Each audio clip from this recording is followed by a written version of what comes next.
D గారికి intimation ఇవ్వాలా. వాళ్ళు రెస్పాండ్ కాకపోతే నాకు చెప్పండి, నేను డిస్ట్రిక్ట్ కలెక్టర్ గారికి, అది తహసీల్దార్ గారికి చెప్పండి, తహసీల్దార్ గారు సబ్ కలెక్టర్ గారికి చెప్తారు, ఆర్డీ గారికి చెప్తారు.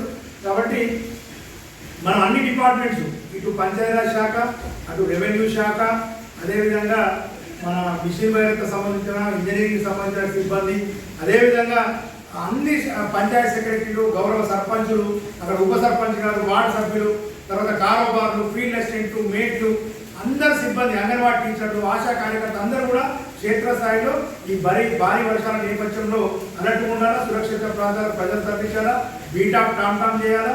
తప్పకుండా మీరు అందరూ కూడా అలర్ట్ చేయాల్సిన అవసరం ఉంది.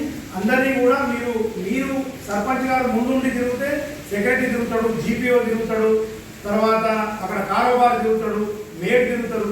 ప్రజలకు ఎప్పుడైతే మన యొక్క రియల్ లీడర్షిప్ బయటకు ఎప్పుడవుతుందంటే సర్పంచ్ గారిని, ఉప సర్పంచ్ రియల్ లీడర్షిప్ ఎప్పుడవుతుందంటే ప్రజలకు ఎప్పుడైతే కష్టకాలం ఉందో, వరదలు వచ్చినాయో, ఇళ్ళకి నీళ్ళు వస్తున్నాయో, ఫుడ్ లేదు, అటువంటి దాంట్లో మనం రియల్ లీడర్షిప్ వస్తుంది. మంచిగా ఉన్నప్పుడు అందరూ పోతారు.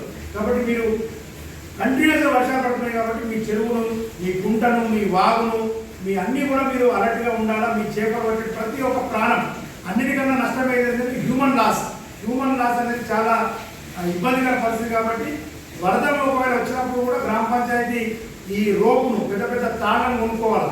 రోపు కానీ, తర్వాత ఈ మెటీరియల్ సంబంధించిన టార్చ్ లైటు, తర్వాత ఇవన్నీ కూడా ఎప్పుడు అందుబాటులో ఉండాలి.